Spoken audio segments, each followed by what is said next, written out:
મારું નામ સુજાતા છે. ક્યારેક ક્યારેક હું વિચારું છું કે જિંદગી કેટલી વધારે અજીબ થઈ જાય છે.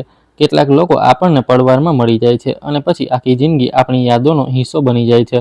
મારી વાર્તા પણ કંઈક એવી જ છે. આ વાર્તા પ્રેમની છે, પોતાપણાની, દર્દની અને સૌથી વધુ પોતાની જાતને સંભાળીને આગળ વધવાની છે. જ્યારે મારા લગ્નની વાત ચાલી રહી હતી ત્યારે મેં ક્યારેક એવું નહોતું વિચાર્યું કે મારી જિંદગી આટલી બદલાઈ જશે. હું એક સામાન્ય પરિવારની છોકરી હતી. મારા સપના પણ ખૂબ જ સામાન્ય હતા. હું બસ એટલું જ ઈચ્છતી હતી કે જે ઘરમાં પણ મારા લગ્ન થાય ત્યાં મને ઇજ્જત અને પોતાપણું મળે. એક દિવસ મમ્મી પપ્પાએ જણાવ્યું કે એક છોકરાવાળા મને જોવા આવવાના છે. તે સમયે મારા હૃદયના ધબકારા જાણે વધી ગયા. દરેક છોકરીની જેમ મારા મનમાં પણ ઘણા બધા સવાલો હતા કે તે છોકરો કેવો હશે, તેનો વ્યવહાર કેવો હશે, શું તે મને સમજી પણ શકશે કે નહીં. જે દિવસે તે લોકો આવ્યા ત્યારે હું ખૂબ ગભરાયેલી હતી. વારંવાર મારો દુપટ્ટો સરખો કરી રહી હતી. મારી નજર નીચે ઢળેલી હતી. ત્યારે જ મેં અનુભવ્યું કે કોઈ મને જોઈ રહ્યું છે. મેં ધીમેથી માથું ઊંચું કર્યું અને પહેલીવાર વિવાનને જોયો. વિવાનને જોઈને હું થોડીવાર માટે શાંત થઈ ગઈ. પણ વાત માત્ર તેમના ચહેરાની નહોતી. તેમની આંખોમાં એક અજીબ પ્રકારની શાંતિ હતી. તે બાકીના લોકોની જેમ મને પારખવાની નજરે નહોતા જોઈ રહ્યા. તેમના ચહેરા પર એક મીઠું સ્મિત હતું જેનાથી મારી ગભરામણ થોડી ઓછી થઈ ગઈ. થોડીવાર પછી ઘરવાળાઓએ અમને એકલા વાત કરવાની પણ તક આપી. મારા માટે તે પળ વધુ મુશ્કેલ હતી. હું સમજી નહોતી શકતી કે હું શું કહું, પણ વિવાને જાતે જ હસીને વાત શરૂ કરી દીધી. તમે બહુ ગભરાઈ રહ્યા છો કે શું? તેમની વાત સાંભળીને મારા ચહેરા પર હળવું સ્મિત આવ્યું. જી થોડુંક. તો તે બોલ્યો કે હા, હું પણ ગભરાઈ રહ્યો છું. તેમની આ વાતથી હું પહેલીવાર ખુલીને હસી પડી. તે એક પળમાં મારી અડધી ગભરામણ તો ખતમ જ થઈ ગઈ. અમારી વાતચીત બહુ લાંબી તો ન થઈ, પણ જેટલી પણ થઈ તે સમયે મને એટલું સમજાઈ ગયું હતું કે વિવાન એક સારો માણસ છે. તેમણે મને મારા શોખ વિશે પૂછ્યું, મારા ભણતર વિશે અને મારા સપનાઓ વિશે પૂછ્યું, પણ એકવાર પણ એવું ન કહ્યું કે મને જમવાનું બનાવતા આવડે છે કે નહીં, જે ટિપિકલ સવાલો આજકાલ પૂછવામાં આવે છે. મોટાભાગે લોકો સૌથી પહેલા આ જ સવાલ પૂછે છે, પણ તેમણે એવું ન કર્યું. પછી 2 દિવસ પછી અમારો સંબંધ પાકો થઈ ગયો. જ્યારે મને આ ખબર મળી તો મારા હૃદયમાં એક અજીબ પ્રકારની ખુશી થઈ હતી. હું પોતે પણ નહોતી સમજી શકતી કે આવું કેમ થઈ રહ્યું છે. કદાચ એટલે કે કારણ કે પહેલીવાર મને લાગી રહ્યું હતું કે મારી જિંદગી એક સારા માણસ સાથે જોડાવા જઈ રહી છે. આ પછી અમારા લગ્નની તૈયારી શરૂ થઈ ગઈ. ઘરમાં ચારે તરફ ખુશીઓનો માહોલ હતો. સંબંધીઓની અવરજવર ચાલુ રહેતી. હું પણ સૌની સાથે હસતી, ખિલખિલાટ કરતી. પણ રાત્રે જ્યારે એકલી હોતી ત્યારે ખબર નહીં કેમ વિવાન વિશે વિચારવા લાગતી હતી. લગ્નવાળા દિવસે જ્યારે હું મંડપમાં પહોંચી અને મારી નજર વિવાન પર ગઈ તો મારા મનમાં એક અજીબ પ્રકારની શાંતિ છવાઈ ગઈ. એવું લાગ્યું જાણે હું કોઈ અજાણ્યા પાસે નહીં, પરંતુ મારા જ કોઈ બહુ જૂના અને મારા ખાસ પાસે જઈ રહી છું. પછી અમારા ફેરા ફર્યા અને સૌના આશીર્વાદ વચ્ચે અમારા લગ્ન થયા. હું વિદાય સમયે બહુ જ રડી હતી. મમ્મી પપ્પાને છોડવા મારા માટે આસાન નહોતા. પણ જ્યારે હું કારમાં બેઠી ત્યારે મેં અનુભવ્યું કે વિવાને કંઈ પણ કહ્યા વિના ધીમેથી પાણીની બોટલ મારી તરફ લંબાવી. તેમણે કોઈ વધારે ફિલ્મી વાત કે ડાયલોગ ન માર્યો. બસ એટલું જ કહ્યું કે તમે જેટલું રડવા માંગતા હોવ તેટલું રડી લો, પણ એક વાત યાદ રાખજો, હવે હું તમને ક્યારેય એકલા રડવા નહીં દઉં. તે સમયે મને ખબર નહોતી કે તેમની આ વાત મારા હૃદયમાં હંમેશા માટે વસી જશે. પછી સાસરે પહોંચ્યા પછી મારું બહુ સારી રીતે સ્વાગત થયું. બધા લોકો ખૂબ જ સારા હતા. મને લાગ્યું કે સાચમાં હું બહુ જ નસીબદાર છું. પણ લગ્નના થોડા દિવસો પછી એક સાંજે મેં પહેલીવાર એક એવું નામ સાંભળ્યું જે આગળ જતાં મારી જિંદગીનો બહુ મોટો હિસ્સો બનવાનું હતું. તન્વી. આ નામ મેં પહેલીવાર સાંભળ્યું ત્યારે મને બિલકુલ પણ અંદાજો નહોતો કે આગળ જતાં આ જ નામ મારી જિંદગીની ઘણી ખુશીઓ અને દુઃખ સાથે જોડાઈ જશે. લગ્નને લગભગ 1 મહિનો થઈ ગયો અને ધીમે ધીમે હું ઘરના માહોલમાં ભળવા લાગી. સવારે સૌની સાથે ચા પીવી, મમ્મી સાથે કિચનમાં હાથ વહેંચાવવો અને સાંજે વિવાન સાથે અગાસી પર બેસીને વાતો કરવી, આ અમારા દિવસના રૂટીનનો હિસ્સો બની ગયું હતું. તે દિવસે પણ બધા લોકો ડ્રોઈંગ રૂમમાં જ બેઠા હતા. જૂના આલ્બમ કાઢેલા હતા અને બધા હસતા હસતા જૂની વાતો કરી રહ્યા હતા. ત્યારે જ મમ્મીએ એક ફોટો જોઈને કહ્યું કે અરે, આ તો તન્વીવાળો ફોટો છે. મેં તે ફોટા તરફ જોયું. તેમાં વિવાન, રાજેશ અને એક છોકરી સાથે ઊભા હતા. ત્રણેય કદાચ કોઈ લગ્ન કે ફંક્શનમાં હતા. તો મેં પૂછ્યું કે આ કોણ છે?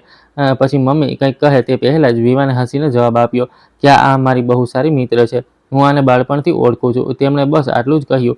તે સમયે મને પણ કંઈ ખાસ ન લાગ્યું, કારણ કે સ્વાભાવિક છે, દરેકની જિંદગીમાં મિત્રો હોય જ છે.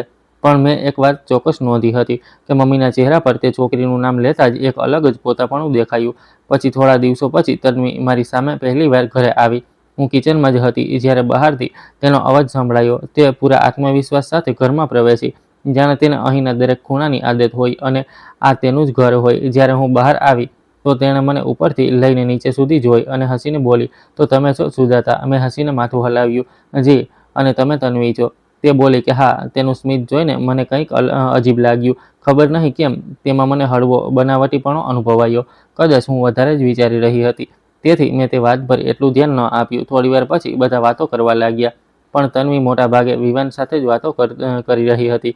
જૂના કેટલાક કિસ્સા સંભળાવી રહી હતી અને વારંવાર એ જ કહી રહી હતી કે યાદ છે વિવાન, જ્યારે આપણે સ્કૂલમાં હતા અને તે આમ કર્યું હતું, આપણે ત્યાં ગયા હતા. પણ હું ચૂપચાપ બધું સાંભળી રહી હતી. વિવાન પણ તેની વાતોનો જવાબ આપી રહ્યા હતા, પણ મને સ્પષ્ટ દેખાઈ રહ્યું હતું કે તેમના માટે આ માત્ર જૂની યાદો હતી, જ્યારે તન્વી દરેક વાતને કંઈક વધારે પડતું જ મહત્વ આપી રહી હતી. તે દિવસ પછી તન્વીની અવરજવર થોડી વધારે વધી ગઈ, ક્યારેક કોઈ બહાને તો ક્યારેક કોઈ કામના સિલસિલામાં. પણ મેં ક્યારેય આ વાતનું ખરાબ ન લગાડ્યું, કારણ કે વિવાને મને ક્યારેય એવું કોઈ કારણ જ નહોતું આપ્યું જેનાથી મને અનકમ્ફર્ટેબલ ફીલ થાય. તે દરેક નાની મોટી વાત મારી સાથે શેર કરતા હતા. ઘરે પાછા ફરતા જ સૌથી પહેલાં મને શોધતા, મારી પસંદ નાપસંદનું ધ્યાન રાખતા અને ધીમે ધીમે હું તેમની સાથે એટલી બધી જોડાઈ ગઈ કે મને લાગતું હતું મારી આખી દુનિયા તેમની સાથે જ સમેટાઈ ગઈ છે. એક રાત્રે અમે બંને અગાસી પર બેઠા હતા. ધીમી ધીમી હવા ચાલી રહી હતી અને આકાશમાં ચાંદ સ્પષ્ટ દેખાઈ રહ્યો હતો. મેં અચાનક તેમને પૂછ્યું કે એક વાત પૂછું તમને? તે બોલ્યા કે હા પૂછો. તન્વી તમારી માત્ર મિત્ર છે? વિવાન થોડીવાર ચૂપ રહ્યા. પછી તેમણે મારી તરફ જોયું કે તું આવું કેમ પૂછી રહી છે? બસ આમ જ. પછી તે હળવું હસ્યા. સુજાતા, કેટલાક સંબંધો એવા હોય છે જેને લોકો ખોટા સમજી લે છે. તન્વી મારી મિત્ર હતી અને છે, પણ બસ તે મિત્ર જ રહેશે. હું આના પર ચૂપ રહી. પછી તેમણે આગળ કહ્યું, મારા હૃદયમાં તેના માટે કંઈ હોત તો આજે તું મારી પત્ની જ ન હોત. તેમની વાત સાંભળીને મારા મનમાં એક જ નાની અમથી ગેરસમજ હતી, તે પણ ખતમ થઈ ગઈ. તે રાત્રે હું ખૂબ શાંતિથી ઊંઘી અને મને ક્યાં ખબર હતી કે જે વાતને હું ખતમ સમજી રહી હતી તે તો હજુ શરૂ થઈ હતી. થોડા મહિનાઓ પછી અચાનક ખબર મળી કે તન્વીના લગ્ન નક્કી થઈ ગયા છે અને જે છોકરા સાથે તેના લગ્ન થવાના હતા તેનું નામ સાંભળીને હું થોડીવાર માટે ચોંકી ગઈ. તે બીજું કોઈ નહીં પરંતુ રાજેશ જ હતો, વિવાનનો પોતાનો નાનો ભાઈ. તન્વીના લગ્નની ખબર સાંભળીને ઘરમાં ખુશીનો માહોલ હતો. મમ્મી પપ્પા પણ ખૂબ ખુશ હતા કે એક સારી છોકરી ઘરની વહુ બનીને આવશે. મેં પણ એ જ વિચાર્યું કે હવે તન્વીની પોતાની નવી જિંદગી શરૂ થશે અને કદાચ તેનું પૂરું ધ્યાન પોતાના સંબંધ પર જ હશે. થોડા મહિના પછી તન્વી અને રાજેશના લગ્ન થઈ ગયા. લગ્ન પછી જ્યારે તે આ ઘરમાં વહુ બનીને આવી તો શરૂઆતમાં બધું બિલકુલ નોર્મલ રહ્યું. તે સૌની સાથે હસીને વાત કરતી, ઘરના કામમાં હાથ વહેંચાવતી, મારી સાથે પણ સારો વ્યવહાર રાખતી. મેં તેના વિશે મારા હૃદયમાં ખોટા વિચારો ન રાખ્યા. સાચું કહું તો મને તો સારું જ લાગતું હતું કે ઘરમાં એક બીજી વહુ આવી ગઈ છે. ઘણા કામ વહેંચાઈ જતા હતા અને ઘરમાં રોનક પણ વધી ગઈ. પણ ધીમે ધીમે મને કેટલીક વાતો અનુભવવા લાગી. રાજેશ ખૂબ જ સીધો અને શાંત સ્વભાવનો અને મહેનતુ છોકરો હતો, પણ પોતાની લાગણીઓને તે ખુલીને વ્યક્ત નહોતો કરી શકતો. બીજી તરફ તન્વીને દરેક વાતમાં ખૂબ ધ્યાન, બહુ મહત્વ અને દરેક વખતે પોતાની વાત મનાવવાની આદત હતી. નાની નાની વાતો પર બંને વચ્ચે બહસ થઈ જતી, ક્યારેક ફરવા જવાને લઈને, ક્યારેક ખર્ચાઓને લઈને, ક્યારેક કોઈ ઘરગથ્થુ વાતને લઈને. શરૂઆતમાં મને લાગ્યું કે નવા લગ્નમાં આવું થવું તો નોર્મલ હોય છે. બે અલગ અલગ લોકો એકસાથે પોતાની જિંદગી શરૂ કરે છે તો થોડો સમય તો લાગે જ છે. પણ મહિનાઓ વીતવા છતાં તેમની વચ્ચેની નોકઝોક ઓછી ન થઈ. બીજી તરફ મારી અને વિવાનની જિંદગી પોતાની રફતારથી ચાલી રહી હતી. અમે બંને કોઈ પરફેક્ટ જોડી તો નહોતા. અમારી વચ્ચે પણ ક્યારેક ક્યારેક બહસ થઈ જતી, પણ અમે બેસીને વાત કરી લેતા અને દરેક વાતનું નિવારણ લાવી દેતા. જો હું નારાજ થતી તો તે મને મનાવી લેતા અને તે મારાથી કોઈ વાત પર રિસાઈ જતા તો હું તેમને મનાવી લેતી હતી. અમે વધારે વાર લડાઈ તો નહોતા કરતા. વિવાનની આદત મને બહુ જ વધારે પસંદ હતી. તે કોઈ પણ પ્રોબ્લેમને બીજા દિવસ સુધી નહોતા લઈ જતા. દિવસ પૂરો થતાં જ તે વાતને ત્યાં જ ખતમ કરી દેતા. જો ક્યારેક મને કોઈ વાતનું ખોટું લાગી પણ જતું તો જાતે આવીને મને પૂછી લેતા કે શું વાત છે, આજે તું આટલી બધી ચૂપ કેમ છે, અને પછી અમે વાત કરીને તે મામલાને ત્યાં જ ખતમ કરી દેતા. કદાચ આ જ કારણે અમારા સંબંધમાં ધીમે ધીમે ઊંડો વિશ્વાસ આવી ગયો. પણ આ દરમિયાન મેં તન્વીના વ્યવહારમાં એક બદલાવ જોવાનું શરૂ કર્યું. જ્યારે પણ ઘરમાં મારી કોઈ વાતના વખાણ થતા તેના ચહેરા પર હળવી નારાજગી દેખાઈ જતી અને મમ્મી કહેતી કે મેં સારું જમવાનું બનાવ્યું છે તો તન્વી તરત જ કોઈ બીજી વાત છેડી દેતી અને કોઈ સંબંધી મારા વખાણ કરતા તો તે વાત જ બદલી નાખતી. તેને કદાચ મારા વખાણ કરવા અને મારા વિશે સારી વાત થવી પસંદ જ નહોતી. આ કોઈ આમ મોટી વાત નહોતી, પણ વારંવાર આ બધું થવા લાગ્યું. પછી મેં પણ રિએક્ટ ન કર્યું. મને હંમેશા એવું લાગતું હતું કે દરેક માણસનો વ્યવહાર અલગ જ હોય છે. કદાચ હું જરૂરત કરતાં વધારે વિચારી રહી છું. એક દિવસ બપોરે હું અને તન્વી કિચનમાં કામ કરી રહ્યા હતા. ત્યારે તેણે મને અચાનક કહ્યું કે તું તો બહુ નસીબદાર છે, અને હું હસી પડી. કેમ? તેણે કહ્યું કે બસ આમ જ કેટલાક લોકોને કંઈ પણ માંગ્યા વગર બધું જ મળી જાય છે. હું તેનો મતલબ પૂરી રીતે તો ન સમજી કે મેં હસીને કહ્યું કે એવું કંઈ નથી. દરેકની જિંદગીમાં પોતાની અલગ અલગ પરેશાનીઓ હોય છે. તેણે મારી તરફ જોયું અને બોલી કે હા, હોઈ શકે છે. એના અવાજમાં કંઈક એવું હતું જેને હું સમજી જ ન શકી, પણ મેં તે વાતને ત્યાં જ છોડી દીધી. પછી એક દિવસ ઘરે કંઈક એવું થયું જેણે આખી ફેમિલીને હચમચાવીને રાખી દીધી. મમ્મીની તબિયત અચાનક બગડવા લાગી. તેમને તરત જ હોસ્પિટલ લઈ જવામાં આવ્યા. ડૉક્ટરે પૂરી કોશિશ કરી, પણ ઉંમર અને સ્વાસ્થ્ય સાથે જોડાયેલી કેટલીક પ્રોબ્લેમ્સના કારણે તેમને ન બચાવી શકાયા. તે દિવસે પહેલીવાર મેં મારા ઘરને આટલું બધું ખામોશ અને વેરાન જોયું હતું. વિવાન પણ બહુ જ વધારે તૂટી ગયા હતા. રાજેશ પણ ચૂપ રહેવા લાગ્યો, અને હું બસ સૌને સંભાળવાની કોશિશ કરી રહી હતી. આ મુશ્કેલ સમયમાં અમે બધા એકબીજાનો સહારો બન્યા. પણ આ વચ્ચે મેં અનુભવ્યું કે તન્વી પહેલાં કરતાં ક્યાંય વધારે ચીડિયા સ્વભાવની અને કડવી થતી જઈ રહી છે. કદાચ તેની પોતાની લગ્ન જીવનની પરેશાનીઓ હતી, અથવા કદાચ જિંદગીથી તેની ઈચ્છાઓ પૂરી નહોતી થઈ રહી. કારણ જે પણ હોય, પણ હવે તેના મનની કડવાશ ઘણીવાર મારા પર નીકળવા લાગી. હું તેમ છતાં ચૂપ રહેતી, કારણ કે મને લાગતું હતું કે દરેક માણસ પોતાની મુશ્કેલીઓમાંથી પસાર થઈ રહ્યો હોય છે, અને ક્યારેક ક્યારેક જવાબ આપવાથી સંબંધ સુધરતો નથી પરંતુ વધુ બગડી જાય છે. મને ત્યારે એ નહોતી ખબર કે જિંદગી મારા માટે હજુ એક બીજી બહુ મોટી પરેશાની લઈને આવવાની છે. મમ્મીના ગયા પછી ઘરનો માહોલ પૂરી રીતે બદલાઈ ગયો. પહેલાં ઘરમાં તેમનો અવાજ ગૂંજતો રહેતો હતો. ક્યારેક કોઈને જમવા માટે બોલાવી રહ્યા હોય, ક્યારેક કોઈની ફિકર કરી રહ્યા હોય, અને હવે તે જ ઘર અજીબ ખામોશીમાં ડૂબી ગયું હતું. હું અવારનવાર તેમની તિજોરી પાસે ઊભી રહી જતી અને આમ જ તેમની વસ્તુઓને જોતી. એવું લાગતું હતું જાણે હમણાં દરવાજામાંથી તે અંદર આવી જશે અને હંમેશાની જેમ પૂછશે કે સુજાતા બેટા, જમવાનું બનાવી લીધું છે? પણ એવું ક્યારેય ન થયું. મમ્મીની તબિયત કેટલાક મહિનાઓથી સારી નહોતી ચાલી રહી. તેથી ડૉક્ટરે તેમના મૃત્યુનું આ જ કારણ સમજ્યું હતું. પરિવારના બાકીના લોકોએ પણ આ જ માન્યું. મેં પણ શરૂઆતમાં વધારે ન વિચાર્યું, પણ ધીમે ધીમે કેટલીક વાતોએ મારા મનમાં સવાલો ઊભા કરવા માંડ્યા.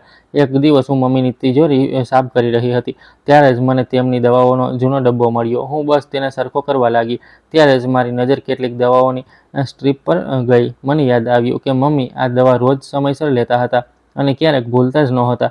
પણ ડબ્બામાં કેટલીક દવાઓ એવી પણ હતી જે ડૉક્ટરે બંધ કરાવી દીધી હતી, છતાં પણ તે ત્યાં જ હાજર હતી. અને તે સાંજે મને એક બીજી વાત યાદ આવી. મમ્મીની તબિયત બગડવાના લગભગ 2 અઠવાડિયા પહેલાં મેં એકવાર તન્વીને મમ્મીના રૂમમાંથી બહાર નીકળતા જોઈ હતી. તે સમયે મને કંઈ અજીબ નહોતું લાગ્યું, કારણ કે ઘરની વહુ હોવાને કારણે તેનું ત્યાં આવવા જવાનું તો નોર્મલ જ હતું. પણ હવે જ્યારે હું પાછળ વળીને બધું વિચારી રહી હતી, તો ઘણી નાની નાની વાતો મને યાદ આવી. મમ્મી અને તન્વી વચ્ચે થોડા મહિના પહેલાં ઘણીવાર બહેસ પણ થઈ હતી. કારણ તો કોઈ બહુ મોટું નહોતું, પણ મમ્મી અવારનવાર તેને સમજાવવાની કોશિશ કરતા હતા કે ઘરના સંબંધો માત્ર હકથી નહીં, જવાબદારીથી પણ ચાલે છે. તન્વીને તો આ વાત પણ પસંદ જ નહોતી આવતી કે કોઈ તેને સમજાવે. એકવાર તો મેં જાતે તેને કહેતા સાંભળી હતી કે દરેક વખતે ભૂલ મારી જ કેમ હોય છે, અને મમ્મીએ તેને શાંત અવાજમાં કહ્યું, ભૂલ જેની પણ હશે તેને સમજાવવામાં જ આવશે. તે દિવસે તન્વી ખાસી એવી નારાજ થઈને રૂમમાંથી બહાર જતી રહી. આ બધી વાતોને જોડવા પર મારા મનમાં એક અજીબ શંકા પેદા થઈ. પણ બીજી જ પળે મેં મારી જાતને રોકી પણ લીધી. માત્ર કેટલીક અધૂરી વાતોને લઈને હું કોઈના પર આટલો મોટો આરોપ કેવી રીતે લગાવી શકું? મારી પાસે કોઈ પુરાવો નહોતો, કંઈ પણ એવું નહોતું જેનાથી હું એવું કહી શકું કે મમ્મીના મૃત્યુના કોઈનો હાથ હોય.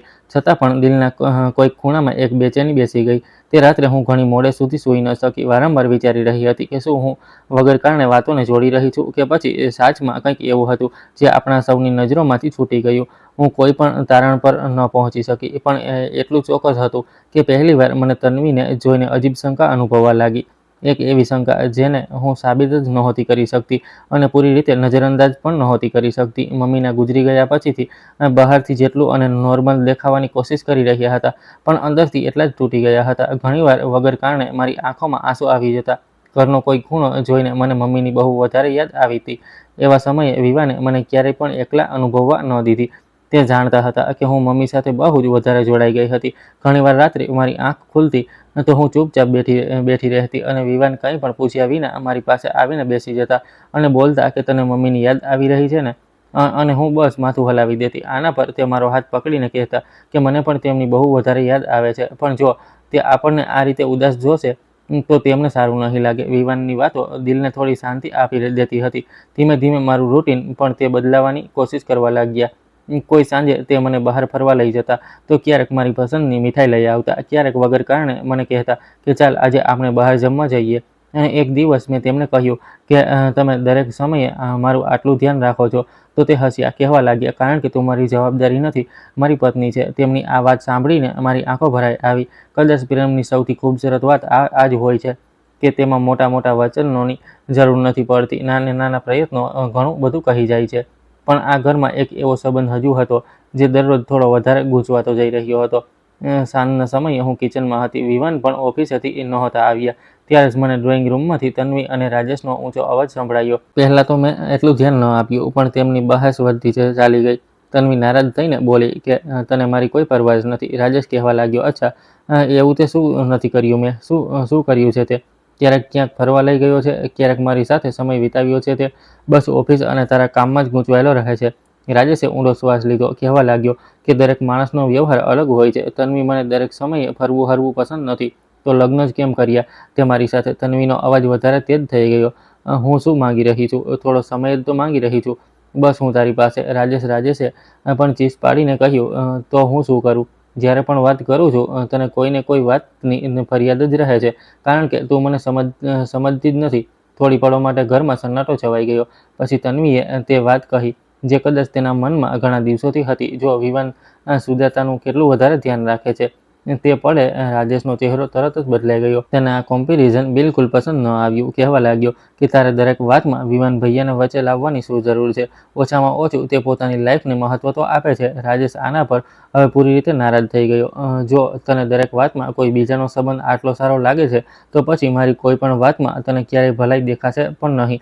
આટલું કહીને તે ત્યાંથી ઉઠીને જતો રહ્યો. તે બંનેની વાત મારા દિલમાં ઉતરી ગઈ. તે રાત્રે હું ઘણી મોડે સુધી વિવાનના ખભા પર માથું રાખીને બેઠી રહી. તે સમયે મને લાગ્યું કે ભલે જિંદગીમાં કેટલી પણ મુશ્કેલીઓ કેમ ન હોય, જ્યાં સુધી વિવાન મારી સાથે છે, હું દરેક દર્દ સહી શકું છું. પણ માણસ મોટાભાગે ભવિષ્ય વિશે બહુ જ વિશ્વાસથી વિચારી લેતો હોય છે, અને જિંદગી ત્યાંથી જ આપણને ચોંકાવી દે છે જ્યારે આપણને સૌથી વધારે સારું મહેસૂસ થઈ રહ્યું હોય છે. તે દિવસોમાં ગરમી પોતાના પૂરા જોર પર હતી. બપોરના સમયે તો એવું લાગતું હતું જાણે કે હવા પણ આગ બનીને બાળી રહી હોય. ઘરના જૂના પંખા સતત ચાલતા રહેતા છતાં પણ હવા બહુ ઓછી લાગતી. મને આમ પણ ગરમી વધારે જ લાગતી હતી. ઉપરથી મમ્મીના ગયા પછી મારું મન પણ ઠીક નહોતું રહેતું. ક્યાંક માથું દુખવા લાગતું અને બેચેની જેવું મહેસૂસ થતું. અને વિવાને કદાચ આ વાત પહેલાં જ નોટિસ કરી લીધી હતી.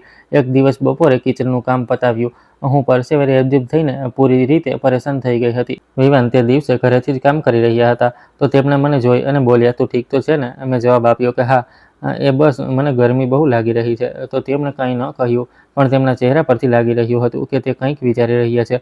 બીજા દિવસે તે ઓફિસ ગયા અને સાંજે પાછા ફરતી વખતે કેટલાક લોકોને સાથે લઈને આવ્યા. થોડીવાર પછી ખબર પડી કે તે અમારા રૂમમાં એસી લગાવી રહ્યા છે. વિવાન, આની શું જરૂર હતી? તો તે હસ્યા, જરૂર હતી. ત્યારે જ તો હું લગાવી રહ્યો છું ને, પણ અત્યારે તો આટલો મોટો ખર્ચ. તેમણે મારી વાત વચ્ચે જ અટકાવી દીધી. દરેક ખર્ચ નકામો નથી હોતો. જો આનાથી તને આરામ મળશે તો મારા માટે આ જ પૂરતું છે. હું થોડીવાર તેમને જોતી જ રહી ગઈ. મને ખબર હતી કે આ નિર્ણય તેમને બહુ જ વિચારી સમજીને લીધો હશે. તે ક્યારેય દેખાડા માટે પૈસા ખર્ચવાવાળાઓમાં નહોતા.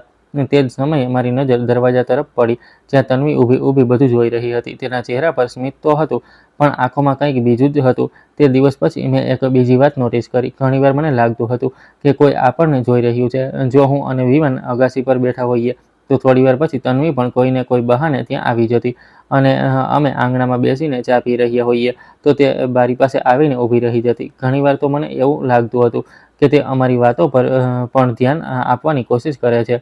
એક બપોરે હું મારા રૂમમાં બેઠી હતી. એસી ચાલી રહ્યું હતું અને બહાર ખૂબ સતત ગરમી હતી. મેં જોયું કે તન્વી પરસેવાથી પરેશાન થઈને કિચનમાંથી નીકળી છે. તેનો ચહેરો લાલ થઈ રહ્યો હતો. મને સાચમાં તેમના માટે ખરાબ લાગ્યું. તો મેં અવાજ આપીને કહ્યું, તન્વી, જો બહુ ગરમી લાગી રહી હોય તો મારા રૂમમાં આવીને બેસી જા. અહીં ખાસી ઠંડક છે. તેણે મારી તરફ જોયું. તે થોડી સેકન્ડો સુધી ચૂપ રહી. પછી બોલી, હું કેમ આવીને બેસું તારા રૂમમાં? હું તો બસ એટલા માટે કહી રહી હતી કે બહુ જ વધારે ગરમી છે. તે હળવું હસી, પણ તે હસીમાં પોતાપણું નહોતું. મને કોઈની મહેરબાનીની જરૂર નથી, આટલું કહીને તે ત્યાંથી જતી રહી. હું થોડીવાર સુધી તેને જતી જ જોઈ રહી. મને સમજમાં નહોતું આવતું કે તે મારાથી આટલી બધી નારાજ કેમ રહે છે. મેં તો ક્યારેય તેનું ખરાબ પણ નહોતું ઈચ્છ્યું. તે સાંજે જ્યારે મેં આ વાત વિવાનને કહી તો તે માત્ર એટલું જ બોલ્યા કે કેટલાક લોકોના મનમાં જે વાતો હોય છે તેને આપણે નથી બદલી શકતા, એટલે તું વધારે ન વિચાર. પછી મેં પણ આ વાત અહીં જ છોડી દીધી. થોડા દિવસો પછી વિવાનના જૂના મિત્રનો બર્થડે હતો. તે દિવસે તે ઓફિસેથી જલ્દી આવી ગયા. તેમણે મને જણાવી દીધું હતું કે આપણે જવાનું છે, એટલે હું પણ તૈયાર થઈ ગઈ. ઘણા દિવસો પછી હું ઘરની બહાર નીકળી હતી. ત્યાં બધા લોકો બહુ સારા હતા. વિવાનના મિત્રોએ પણ મારી બહુ ઇજ્જત કરી, મારી સાથે બહુ સારી રીતે વાતચીત કરી. ખાસા સમય પછી હું ખુલીને હસી હતી. પછી પાછા ફરતી વખતે પણ રસ્તા પર અમે વાતો કરતા રહ્યા. પણ જ્યારે અમે ઘરે પહોંચ્યા ત્યારે મેં જોયું કે તન્વીનો મૂડ પહેલાં કરતાં પણ વધારે ખરાબ હતો. તે બંને ચૂપચાપ બેઠા હતા. રાજેશ પણ બીજી તરફ બેઠો હતો અને બંનેની વચ્ચે ફરીથી એવી જ ખામોશી છવાયેલી હતી જે મોટાભાગે તેમના ઝઘડા પછી ઘરમાં ફેલાઈ જતી હતી. તે રાત્રે જ્યારે હું મારા રૂમમાં સૂવા માટે ગઈ તો મારા મનમાં એવો જ અજીબ અહેસાસ આવ્યો, જાણે કોઈ અમારી ખુશીઓને દૂર ઊભું રહીને જોઈ રહ્યું હોય અને દરેક વીતતા દિવસની સાથે તે ખુશીઓમાં વધારે બળી રહ્યું હોય. દિવસો વીતતા જઈ રહ્યા હતા. મારી અને વિવાનની જિંદગી પોતાની રફતારથી ચાલી રહી હતી. અમે બંને કોઈ બહુ અમીર તો નહોતા કે ના તો અમારી જિંદગી કોઈ ફિલ્મ જેવી હતી, પણ અમારી વચ્ચે પોતાપણું હતું. સૌથી મોટી વાત, અમે બંને એકબીજાની નાની નાની જરૂરિયાતોનું પણ ધ્યાન રાખતા હતા. કદાચ આ જ વાત તન્વીને સૌથી વધારે ખૂંચતી હતી. મેં ઘણીવાર તેને અમને ધ્યાનથી જોતા પકડી હતી. જો વિવાન ઓફિસેથી આવતા જ મને પૂછતા કે આજનો દિવસ કેવો રહ્યો, તો તન્વીનો ચહેરો પડી જતો અને તે બજારમાંથી મારી પસંદની કોઈ નાની અમથી વસ્તુ પણ લઈ આવતા તો તે થોડીવાર માટે ચૂપ ઊભી રહીને જોતી રહેતી. મને સમજ આવવા લાગ્યું હતું કે તે મારાથી બળે છે. એક સાંજે હું બાલ્કનીમાંથી કપડાં ઉતારી રહી હતી કે નીચે આંગણામાં રાજેશ અને તન્વી બેઠા હતા. પહેલાં તો મને તેમની વાતો નોર્મલ લાગી રહી હતી, પણ થોડીવાર પછી તેમનો અવાજ ઊંચો થવા લાગ્યો. દરેક વાતમાં તું ફરિયાદ કેમ કરતી રહે છે તન્વી? રાજેશે પરેશાનીથી ભરેલા અવાજમાં કહ્યું. કારણ કે મારું સાંભળે જ કોણ છે? તન્વીએ તરત જ જવાબ આપ્યો. હું સાંભળું તો છું. તન્વી બોલી. અચ્છા, તું સાંભળે છે, પણ અફસોસ મને સમજતો નથી. રાજેશ થોડીવાર ચૂપ રહ્યો, પછી બોલ્યો કે તારે આખરે જોઈએ છે શું? તો તે હસી પડી. તે હસી ખુશીવાળી નહોતી. ઓછામાં ઓછું એટલું તો જોઈએ કે તારી જિંદગીમાં મારું થોડુંક મહત્વ હોય. પછી તેણે અચાનક મારી બાલ્કની તરફ જોયું. મને નથી ખબર તેણે મને ત્યાં ઊભેલી જોઈ હતી કે નહીં, પણ બીજી જ પળે તે બોલી કે કેટલાક લોકો માટે તો તેમની પત્ની દુનિયાની સૌથી જરૂરી માણસ હોય છે. પછી રાજેશ સમજી ગયો કે તે કોની વાત કરી રહી છે. પછી તેણે ઊંડો શ્વાસ લીધો અને કહ્યું કે તું ફરીથી કમ્પેરિઝન કરવા લાગી છે ને? તો તન્વીએ કહ્યું કે કેમ ન કરું હું કમ્પેરિઝન? રાજેશ જવાબમાં બોલ્યો, કારણ કે હું વિવાન નથી અને આ જ તો પ્રોબ્લેમ છે. બસ આટલું સાંભળતા જ રાજેશ ત્યાંથી ઉઠીને જતો રહ્યો. તેના ચહેરા પર ગુસ્સા કરતાં વધારે થાક દેખાઈ રહ્યો હતો. હું ઉપર ઊભી બધું સાંભળી રહી હતી અને મને સાચમાં બહુ ખરાબ લાગી રહ્યું હતું. કોઈ બીજાની ખુશી જોઈને માણસ પ્રેરિત પણ થઈ શકે છે, પણ જો તે જ વસ્તુ તેના મનમાં ઈર્ષ્યા બની જાય તો તે પોતાને જ સૌથી વધારે નુકસાન પહોંચાડે છે. અને વિવાને જોયું કે હું વિચારી રહી છું. તે મને બોલ્યા કે શું થયું? મેં તેમને પૂરી વાત જણાવી દીધી તો તે થોડીવાર ફરી ચૂપ રહ્યા. પછી બોલ્યા, સુજાતા, દરેક માણસ પોતાના સંબંધો જાતે જ બનાવે છે. આપણે ના તો કોઈના લગ્નને સારા બનાવી શકીએ છીએ અને ના તો ખરાબ બનાવી શકીએ છીએ. પણ મને ક્યારેક તન્વી માટે ખરાબ લાગે છે. વિવાને માથું હલાવ્યું. મને પણ લાગે છે, પણ જ્યાં સુધી કોઈ જાતે પોતાની વિચારસરણી નથી બદલતું તો ત્યાં સુધી બહારથી કોઈ પણ તેની મદદ નથી કરી શકતું. તે આ વાત સાચી કહી રહ્યા હતા, પણ મારા મનમાં હવે એક બીજી વાત ચાલી રહી હતી. છેલ્લા કેટલાક સમયથી મને લાગી રહ્યું હતું કે તન્વી માત્ર અમારાથી બળતી જ નથી, તે જાણે અમારી દરેક વાત પર નજર રાખે છે. ઘણીવાર હું કોઈ વાત માત્ર વિવાનને જ કહેતી અને થોડા દિવસો પછી કોઈને કોઈ રીતે તન્વીને તે વિશે ખબર પડી જતી. પહેલાં હું એટલું ધ્યાન નહોતી આપતી, પણ જ્યારે આ વાત વારંવાર થવા લાગી હું ખૂબ જ પરેશાન થઈ. એક દિવસ તો મને સાફ લાગ્યું કે જાણે તે જાણી જોઈને અમારી વાતો સાંભળવાની કોશિશ કરી રહી છે. તે સમયે મેં તેને કંઈ ન કહ્યું, કારણ કે મારી પાસે મારી વાતનો કોઈ પુરાવો નહોતો, ના કોઈ કારણ હતું અને ઘરમાં નકામા મારા કોઈ ઝઘડા નહોતા કરવા. પણ મનમાં કોઈક ખૂણામાં બેચેની વધતી જઈ રહી હતી. અને પછી થોડા દિવસો પછી એક એવો બનાવ બન્યો જેણે મને સાચમાં બહુ વધારે ડરાવી દીધી. હું મારા મનની નાની મોટી ચિંતાઓને પણ નજરઅંદાજ કરવાની કોશિશ કરતી રહી. આખરે દરેક ઘરમાં કંઈક ને કંઈક ટેન્શન તો હોય જ છે, પણ મને ક્યાં ખબર હતી કે મારી જિંદગીનું સૌથી મોટું દુઃખ મારા દરવાજે દસ્તક દઈ ચૂક્યું છે. તે દિવસે પણ સવાર બિલકુલ સામાન્ય દિવસો જેવી જ હતી.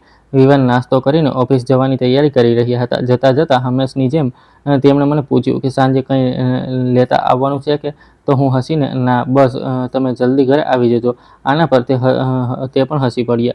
હા, હું કોશિશ કરીશ. પછી તે ચાલ્યા ગયા. મને ક્યાં ખબર હતી કે તે છેલ્લી વાર હતું જ્યારે હું તેમને જતા જોઈ રહી હતી. બપોર વીતી ગઈ, સાંજ પણ થવા લાગી. હું તેમની રાહ જોઈ રહી હતી. ત્યારે જ ઘરનો ફોન રણક્યો અને રાજેશે ફોન ઉપાડ્યો. થોડી સેકન્ડો પછી તેના ચહેરાનો રંગ ઉડી ગયો.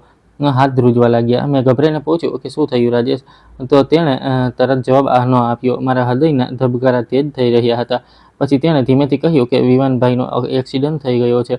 મારા પગ નીચેથી જમીન ખસી ગઈ. અમે બધા તરત જ હોસ્પિટલ પહોંચ્યા. આખા રસ્તામાં બસ એ જ પ્રાર્થના કરી રહી હતી કે તે ઠીક હોય, બસ તેમને કંઈ ન થયું હોય, બસ એકવાર તે ઠીક થઈ જાય. પણ હોસ્પિટલ પહોંચતા જ ડૉક્ટરની આંખોમાં જે ખામોશી મેં જોઈ તે સમયે જ મારું દિલ બેસી ગયું. ડૉક્ટરે કહ્યું કે તેમની હાલત બહુ વધારે ક્રિટિકલ હતી. અમે તેમને ન બચાવી શક્યા.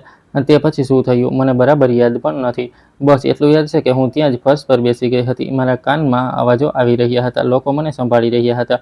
કોઈ પાણી આપી રહ્યું હતું. પણ જાણે મારી દુનિયાના બધા જ અવાજ તે પળે બહુ દૂર ચાલ્યા ગયા હતા. જે માણસ સાથે મેં મારું આખું ભવિષ્ય જોયું તે એક પળમાં મારાથી છીનવાઈ ગયો. તેમના અંતિમ સંસ્કાર પછી ઘરે પાછા ફર્યા બાદ ઘણા દિવસો સુધી મને કંઈ જ સમજમાં ન આવ્યું. વિવાનની દરેક એક વસ્તુ મને રડાવતી હતી.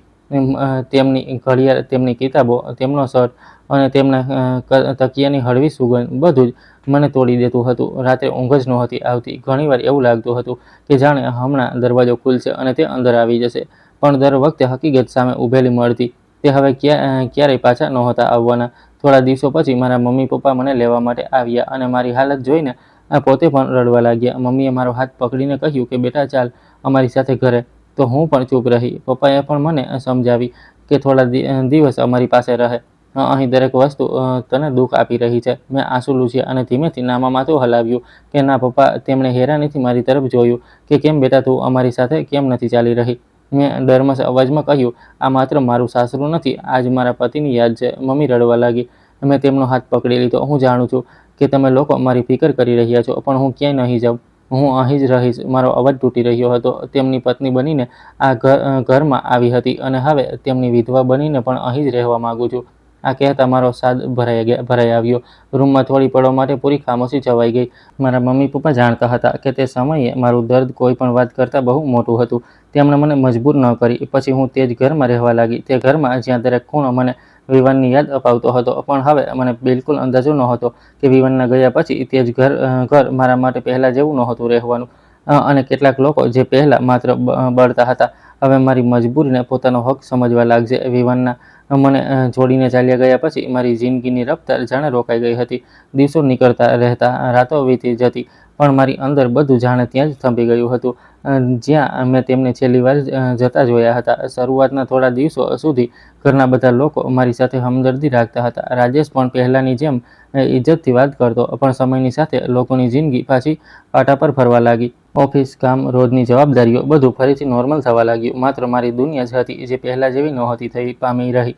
હું હજુ પણ સવારે ઉઠીને થોડીવાર માટે ભૂલી જતી કે વિવાન આ દુનિયામાં નથી રહ્યા. પછી અચાનક સત્ય યાદ આવી જતું અને દિલ ફરીથી ભારે થઈ જતું. આ દિવસોમાં તન્વીના વ્યવહારમાં મેં બદલાવ અનુભવ્યો. પણ હવે તેના વ્યવહારમાં એક પ્રકારનો હક આવી ગયો હતો. જો હું મારા રૂમમાં વધારે વાર બેઠી રહેતી તો તે કહેતી કે આટલો પણ શું આરામ કરવાનો? ઘરનું કામ તો બધાએ જ કરવું પડે છે. જો હું કોઈ દિવસે જમવાનું મન ન હોવાને કારણે ઓછું જમતી તો તે કહેતી કે દુનિયા કોઈના માટે નથી રોકાતી. તેની વાતો સાંભળીને ઘણીવાર મારું દિલ દુભાતું, પણ હું તેનો જવાબ નહોતી આપતી. હું જાણતી હતી કે બહસ કરવાથી મારું દર્દ ઓછું નહીં થઈ શકે. એક દિવસ બપોરે હું વિવાનની કેટલીક જૂની વસ્તુઓ સમેટી રહી હતી. તેમની ફાઇલ, કાગળો અને કેટલાક ડોક્યુમેન્ટ્સ તિજોરીમાં મૂકી રહી હતી. એક ફાઇલ મારા હાથમાંથી છટકીને નીચે પડી. હું તેને ઉઠાવવા માટે નમી તો તેમાં કેટલાક વીમા અને ઇન્સ્યોરન્સના કાગળો મૂકેલા હતા. પહેલાં તો મેં તેમને એમ જ મૂકી દેવાનું વિચાર્યું કે હું જોઈને શું કરીશ. પણ જ્યારે મારી નજર પડી તો મને ખબર પડી કે વિવાને હમણાં જ એક જીવન વીમા પોલિસી લીધી હતી. તેમાં સ્પષ્ટ લખેલું હતું કે આ પોલિસી કોઈ પણ અણધારી પરિસ્થિતિમાં વિવાનની પત્નીના નામે થશે. એટલે કે પછી મેં પૂરી ફાઇલ ધ્યાનથી વાંચી. વિવાને કદાચ આ બધું બહુ પહેલાં જ વિચારીને રાખેલું હતું, જેથી ભવિષ્યમાં કોઈ મુશ્કેલીની હાલતમાં પરિવારને પૈસાની તકલીફ ન પડે. તે કાગળોને હાથમાં લીધે મારી આંખોમાં આંસુ વહેવા લાગ્યા. મને પૈસાની ખુશી નહોતી થઈ. મને માત્ર એ મહેસૂસ થયું કે મર્યા પછી પણ તે મારી ફિકર કરીને ગયા હતા, જેવું તે હંમેશા કરતા હતા. તે દિવસે પહેલીવાર મેં બહુ વાર સુધી બેસીને મારા ભવિષ્ય વિશે વિચાર્યું. હું ક્યાં સુધી આ ઘરમાં આમ જ રહીશ? મમ્મી પણ નહોતી, વિવાન પણ નહીં. રાજેશ પોતાની જિંદગીમાં બીજી હતો અને તન્વી સાથે મારો સંબંધ દિવસ પ્રતિદિન ખરાબ થતો જઈ રહ્યો હતો. હું કોઈના પર બોજ બનીને રહેવા નહોતી માંગતી. થોડા દિવસો સુધી મેં આ વિશે કોઈને કંઈ ન કહ્યું, પણ આ વખતે મેં મારા પિયરમાં ફોન કર્યો. મમ્મી પપ્પા આવ્યા. મેં તેમને વીમા વિશે જણાવ્યું અને મારી વાત પણ પહેલાં તો તે ચોંકી ગયા. પણ જ્યારે મેં તેમને સમજાવ્યું કે હું એકલી રહીને પણ મારી જિંદગી સંભાળી શકું છું, તો તેમણે મારો સાથ આપ્યો. શહેરમાં એક નાનું અમથું ભાડાનું ઘર લીધું. જ્યારે હું મારો સામાન સમેટી રહી હતી ત્યારે દરેક વસ્તુ સાથે કોઈને કોઈ યાદ જોડાયેલી હતી. સૌથી વધારે મુશ્કેલ હતું વિવાનનો ફોટો ઉઠાવવો. તેને છાતીએ લગાવીને હું ઘણીવાર સુધી રડતી રહી. પછી આંસુ લૂછીને ફોટો ધ્યાનથી મારી બેગમાં મૂકી લીધો. હું તે ઘરથી જઈ રહી હતી, પણ વિવાનની યાદોથી નહીં. નવા ઘરમાં શરૂઆત આસાન નહોતી. પહેલાં બહુ એકલતા લાગતી હતી. ધીમે ધીમે મેં મારી જાતને બીજી રાખવાનું શરૂ કર્યું. બાળપણથી મને સિલાઈ કરવાનો બહુ વધારે શોખ હતો. મેં પડોશની સ્ત્રીઓના નાના મોટા કપડાં સીવવાનું શરૂ કર્યું. પછી કોઈએ પોતાના બાળકોને ભણાવવા માટે મને કહ્યું, તો તે પછી મેં બાળકોને ટ્યુશન ભણાવવાનું શરૂ કર્યું. પહેલાં 2 બાળકો આવ્યા. ધીમે ધીમે સાંજે મારા ઘરમાં બાળકોના અવાજો ગૂંજવા લાગ્યા. ક્યારેક કોઈ ગણિતનો સવાલ પૂછતું તો કોઈ હિન્દીનો પાઠ. તે બાળકોની માસૂમ વાતો મારા ઘરની ખામોશીને થોડીક ઓછી કરી દેતી હતી. હું આજે પણ વિવાનને નહોતી ભૂલી. કદાચ હું ક્યારેક પણ નહીં ભૂલી શકું, પણ મેં એ શીખી લીધું કે કોઈની યાદમાં જીવવું અને પોતાની જિંદગીને રોકી દેવી બંને અલગ અલગ વાતો હોય છે. વિવાન મને હંમેશા મજબૂત જોવા માંગતા હતા અને કદાચ પહેલીવાર હું સાચે જ મજબૂત બની રહી હતી. હવે મારી પાસે બહુ કંઈ તો નહોતું. ના તો મોટી દોલત હતી, ના મોટું ઘર, પણ મારી પાસે ઇજ્જત હતી, પોતાના પગ પર ઊભા રહેવાની હિંમત અને તે યાદો જેને કોઈ મારી પાસેથી ક્યારેય પણ છીનવી ન શકે. ક્યારેક સાંજે કામ પૂરું થયા પછી હું બારી પાસે બેસીને આકાશને જોતી. હવા ચાલતી તો લાગતું જાણે કોઈ બહુ દૂરથી કહી રહ્યું હોય કે મેં તને કહ્યું હતું ને કે ક્યારેક એકલા રહેવું નહીં પડે. અને ત્યારે મારા ચહેરા પર આપમેળે જ એક સ્મિત આવી જતું, કારણ કે હું જાણું છું કેટલાક સંબંધો સાથ છૂટી ગયા પછી પણ દિલથી ક્યારેક નથી જતા. નવા ઘરમાં આવ્યાને લગભગ 2 મહિને થઈ ગયા હતા. શરૂઆતના દિવસો આસાન નહોતા, પણ ધીમે ધીમે મેં મારી જાતને સંભાળતા શીખી લીધું. સવારે સિલાઈનું કામ કરતી, સાંજે બાળકોને ટ્યુશન ભણાવતી. દિવસભર બીજી રહેવાથી પણ મન હવે થોડુંક હળવું રહેવા લાગ્યું. જો કે મારી રાતો આજે પણ મુશ્કેલ હોતી હતી. ઘણીવાર સૂતા પહેલાં હું વિવાનનો ફોટો હાથમાં લઈને બેસી જતી અને મનોમન વાતો કરતી. પણ હવે દર્દની સાથે સાથે જીવવાની આદત પણ બનાવી લીધી હતી. એક દિવસ મારે બજાર જવાનું હતું, થોડોક સિલાઈનો સામાન ખરીદવા માટે અને બાળકોની નોટબુકો પણ લેવાની હતી. હું દુકાનમાંથી સામાન લઈને બહાર જ નીકળી રહી હતી કે સામેથી તન્વી આવતી દેખાઈ. તેને જોઈને હું થોડીવાર માટે ઊભી રહી ગઈ. તેણે પણ મને જોઈ લીધી. પછી થોડીવાર પછી અમે બંને ચૂપ રહ્યા. મેં તેને પૂછ્યું કે કેવી છે તન્વી? તો તે બોલી કે હું ઠીક છું. તેનો જવાબ બહુ જ વધારે રૂક્ષતાથી ભરેલો હતો. મેં વાત આગળ વધારવાની કોશિશ કરી અને પૂછ્યું, અને બતાવ રાજેશ કેમ છે? તે પણ ઠીક છે. પછી થોડીવાર ચૂપ રહી. હું આગળ વધવાની હતી. તન્વી અચાનક બોલી, સાંભળ્યું છે કે તારું કામ તો ખાસું સારું ચાલી રહ્યું છે? અચાનક પર હું હસી કે હા, ઉપરવાળાની મહેરબાની છે. હા, સારી વાત છે. ઓછામાં ઓછું તારે કોઈના પર આધારિત તો ન રહેવું પડ્યું. પછી તે બોલી કે જો કે તારું નસીબ હંમેશા સારું રહ્યું છે. મેં તેની તરફ જોયું. શું મતલબ છે તારો? તે બોલી કે કંઈ નહીં, બસ વિચારી રહી હતી કે કેટલાક લોકોને માગ્યા વગર બધું મળી જાય છે. આ એ જ વાત હતી જે પહેલેથી તે કહેતી આવી રહી હતી. હું સમજી ગઈ કે તેના મનમાં આજે પણ એ જ કડવાશ બાકી છે. પછી મેં શાંત અવાજમાં કહ્યું કે તન્વી, દરેક માણસની જિંદગી બહારથી જેટલી વધારે આસાન દેખાય છે, અંદરથી એટલી નથી હોતી. તો તરત જ બોલી કે હા, પણ કેટલાક લોકોને તેમ છતાં બીજા કરતાં વધારે મળી જાય છે. આ વખતે હું તેને કંઈ ન બોલી, કારણ કે મને મહેસૂસ થઈ રહ્યું હતું કે તે મારી સાથે વાત નથી કરી રહી. તે બસ પોતાના મનની ભડાસ કાઢી રહી છે. પછી થોડીવાર પછી તેણે કહ્યું કે ચાલ, મને મોડું થઈ રહ્યું છે, અને સ્મિત કર્યા વગર ત્યાંથી જતી રહી. મને તેના પર ગુસ્સો ન આવ્યો, પરંતુ થોડીક હમદર્દી જેવી મહેસૂસ થઈ, કારણ કે મેં મહેસૂસ કર્યું કે વર્ષો વીતી ગયા પછી પણ તે આજે પણ ત્યાં જ ઊભી હતી જ્યાં પહેલાં હતી. તે આજે પણ પોતાની ખુશીઓને બીજાની ખુશીઓ સાથે કમ્પેર કરતી હતી, અને આ જ કારણે તે ક્યારેક શાંતિ નહોતી મેળવી પામી રહી. પછી હું સામાન લઈને પાછી પોતાના ઘરે આવી ગઈ. પણ તે મુલાકાતે મને એક વાત સાફ સાફ સમજાવી દીધી કે હું ભલે આ ઘરથી દૂર આવી ગઈ છું, પણ તન્વી પોતાના મનની બળતરાથી આજ સુધી દૂર નથી જઈ શકી. તન્વી સાથે બજારમાં થયેલી મુલાકાતને હવે થોડા દિવસ વીતી ગયા, પણ તેની વાતો વારંવાર મારા દિમાગમાં ઘૂમી જતી. મને સમજમાં નહોતું આવતું કે આખરે તેના મનમાં આટલી કડવાશ કેમ ભરેલી છે. પછી એક બપોરે હું બાળકોની નોટબુક ચેક કરી રહી હતી કે ત્યારે જ દરવાજા પર ટકોરા પડ્યા. મેં દરવાજો ખોલ્યો તો સામે રાજેશ ઊભો હતો. તેને જોઈને હું થોડી હેરાન થઈ. રાજેશ હળવું મલકાયો. અંદર આવવા માટે નહીં કહો ભાભી. હું પણ મલકાઈ ગઈ અને તેને અંદર બોલાવ્યો. પછી મેં તેના માટે ચા બનાવી. થોડીવાર સુધી અમે બંને વાતો કરતા રહ્યા. તે મારા ટ્યુશન વિશે પૂછતો રહ્યો અને આ જોઈને સાચમાં લાગી રહ્યું હતું કે હું ધીમે ધીમે મારી જિંદગી સંભાળી રહી છું. તેનો ચહેરો થોડો ગંભીર થઈ ગયો. તેણે કહ્યું, ભાભી એક વાત કહું? મેં કહ્યું કે હા હા બોલ. તેણે કહ્યું, જો તમને ક્યારેય પણ કોઈ પણ વસ્તુની જરૂર પડે, કોઈ પણ વસ્તુની, તો તમે મને જરૂર જણાવજો. હું થોડીવાર તેને જોતી રહી. તેની આંખોમાં દેખાડો નહોતો. તે સાચમાં દિલથી કહી રહ્યો હતો. મેં કહ્યું કે હા હું ઠીક છું. મેં કહ્યું કે હા હું ઠીક છું રાજેશ.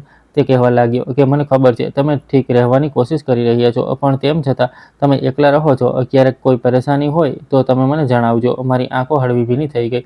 વિવાનના ગયા પછી બહુ ઓછા લોકોએ આ રીતે કોઈ મતલબ વગર મારા ખબર અંતર પૂછ્યા હતા. મેં ધીમેથી થેન્ક યુ બોલ્યું. થોડીવાર અમે બંને ચૂપ રહ્યા. પછી ખબર નહીં કેમ મારા મનમાં તન્વીનો ખ્યાલ આવી ગયો. મેં પૂછ્યું કે રાજેશ એક વાત પૂછું? અને તે બોલ્યો કે જી ભાભી. ત્યારે મેં કહ્યું કે તન્વી કેવી છે? તો તેને ઊંડો શ્વાસ લીધો. હું સમજી ગઈ કે કદાચ સવાલ આસાન નહોતો. તે બોલ્યો ઠીક છે, પણ તેના ચહેરા પરથી સાફ લાગી રહ્યું હતું કે વાત એટલી સામાન્ય નથી. મેં કહ્યું થોડા દિવસ પહેલા બજારમાં મને તન્વી મળી હતી તો તે મારી તરફ જોવા લાગ્યો. મને નથી ખબર, પણ તે મને કંઈ ઠીક ન લાગી. રાજેશ મારી વાત સાંભળીને ચૂપ રહ્યો. પછી મેં આગળ કહ્યું, તે હંમેશા આટલી કડવી કેમ રહે છે આખરે? આ વખતે તેને નજર ઝુકાવી અને ખાસી વાર સુધી કંઈ ન બોલ્યો. પછી ધીમેથી બોલ્યો, મને નથી ખબર, પણ તે ક્યારેક પોતાની જિંદગીથી ખુશ નથી રહી. હું ચૂપચાપ તેની વાત સાંભળતી રહી. જો તેની પાસે કંઈક છે તો તેને તે વસ્તુની ફિકર હોય છે જે તેની પાસે નથી. તેની વાતમાં થાક હતો. લગ્ન પછી મેં બહુ કોશિશ કરી હતી કે અમે બંને એકબીજાને સમજી શકીએ, પણ દરેક વાતમાં તે કમ્પેર કરતી હતી. હું સમજી રહી હતી કે તે કંઈ તરફ ઇશારો કરી રહ્યો છે. વિવાન ભૈયા અને તમારી. તેણે હામાં માથું હલાવી દીધું. રૂમમાં થોડીવાર માટે સન્નાટો છવાઈ ગયો. પછી તે બોલ્યો, ઘણીવાર મને લાગે છે કે તે કોઈથી નહીં પોતાની જ અપેક્ષાઓથી લડી રહી છે. તેની વાત મારા દિલને સ્પર્શી ગઈ, કારણ કે કદાચ તે સાચું કહી રહ્યો હતો. કેટલાક લોકો બીજા કરતાં ઉતરતા નથી હોતા, પણ તેમને હંમેશા લાગે છે કે દુનિયાએ તેમને હિસ્સો જ નથી આપ્યો, અને આ જ વિચાર ધીમે ધીમે તેમને અંદરથી કડવા બનાવી દે છે. હું સમજી ગઈ કે તે પણ પૂરી રીતે ઠીક નથી. બસ પોતાની આદત મુજબ તે બધું સહન કરતો રહ્યો. થોડીવાર પછી તે ઊભો થઈ ગયો અને જતાં જતાં તેણે ફરીથી કહ્યું, ભાભી યાદ રાખજો તમે એકલા નથી. મેં માથું હલાવ્યું અને પછી તે ચાલ્યો ગયો. દરવાજો બંધ કર્યા પછી હું થોડીવાર ત્યાં જ ઊભી રહી. આજે પહેલીવાર મને રાજેશ માટે પણ દુઃખ મહેસૂસ થયું, કારણ કે હું સમજી ગઈ હતી કે કેટલાક દુઃખ એવા પણ હોય છે જેને માણસ હસતા હસતા વર્ષો સુધી પોતાની અંદર લઈને ફરતો રહે છે. પહેલાં જ્યારે હું ખામોશીથી ડરતી હતી, પણ હવે દરેક સમયે કોઈને કોઈ કામ શોધતી રહેતી.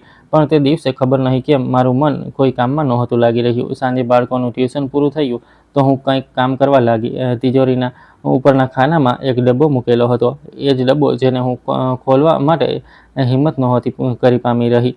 તેમાં વિવાનની કેટલીક વસ્તુઓ રાખેલી હતી. મેં ફરીથી ડબ્બો ઉતાર્યો અને પથારી પર મૂકી દીધો. મારા હાથ ધ્રુજી રહ્યા હતા, તો ધીમે ધીમે મેં તેને ખોલ્યો. સૌથી ઉપર તેમની એ જ ઘડિયાળ હતી જે લગભગ તે રોજ પહેરતા હતા. મેં તેને હાથમાં લીધી તો આંખો આપમેળે જ ભરાઈ આવી. પછી તેમની જૂની અમથી ડાયરી મળી. મને યાદ હતું વિવાનને ક્યારેક ક્યારેક પોતાની વાત લખવાની આદત હતી. મેં તે ડાયરી ખોલી. તેમાં રોજની વાતો નહોતી, બસ ક્યારેક ક્યારેક લખવામાં આવેલી કેટલીક નાની મોટી વાતો હતી. એક પાના પર લખેલું હતું, સુજાતા જ્યારે પરેશાન હોય છે તો બહુ ઓછું બોલે છે. તેને લાગે છે કે કોઈ સમજી નહીં શકે, પણ તેની આંખો બધું જ કહી દે છે. હવે મારી આંખોમાંથી આંસુ વહેવા લાગ્યા. તે સાચમાં મને એટલા વધારે ધ્યાનથી જોતા હતા કે કદાચ મેં ક્યારેક મહેસૂસ પણ નહોતું કર્યું. તે રાત્રે હું ઘણી મોડે સુધી તે ડાયરી વાંચતી રહી. ક્યારેક હસતી તો ક્યારેક રડતી. ક્યારેક લાગતું કે જાણે વિવાન અહીં ક્યાંક મારી પાસે જ બેઠા હોય. હું વિવાનને ભૂલીશ નહીં. હું તેમને ક્યારે પણ નથી ભૂલી શકતી. હું તેમની યાદોમાં જીવવાના બદલે તેમની આપેલી હિંમતના સહારે આગળ વધવાની કોશિશ કરીશ. અને કદાચ તે જ દિવસથી મારી અંદર એક બહુ નાનકડો બદલાવ શરૂ થઈ ગયો હતો, જે આગળ જઈને મારી આખી જિંદગી બદલી નાખવાનો હતો. તે દિવસ પછી મેં મારી જાત સાથે કરેલો વાયદો નિભાવવાની પૂરેપૂરી કોશિશ કરી. આજે પણ ક્યારેક તેમની કોઈ ફોટો પર નજર પડતી તો દિલમાં એક તકલીફ થતી, પણ હવે તે તકલીફ સાથે એક શાંતિ પણ જોડાઈ ગઈ હતી. ધીમે ધીમે મારું ટ્યુશન ભણાવવાનું કામ વધવા લાગ્યું. એક બાળકથી શરૂ થયેલી વાત હવે 10થી 15 બાળકો સુધી પહોંચી ગઈ. સાંજ પડતા જ મારું નાનકડું ઘર બાળકોના અવાજથી ભરાઈ જતું હતું અને ઘણીવાર હું તેમને જોઈને હસી દેતી, કારણ કે જે ઘરમાં ક્યારેક માત્ર ખામોશી હોતી હતી, ત્યાં ફરીથી જિંદગીનો અવાજ પાછો ફર્યો. સિલાઈનું કામ પણ સારું ચાલવા લાગ્યું. આસપાસની સ્ત્રીઓ મારા પર ભરોસો કરવા લાગી. કેટલાક લોકો કપડાં સીવવા આવતા તો કેટલાક પોતાની પરેશાનીઓ પણ જણાવી જતા. દરેક માણસ પોતાની વિચારસરણી અને પોતાના નિર્ણયોનો બોજ જાતે ઉપાડે છે. મેં તન્વીને દિલથી માફ કરી દીધી, કારણ કે હું સમજી ગઈ હતી કે નફરત સૌથી વધારે તે માણસને બાળે છે જેના દિલમાં તે હોય છે.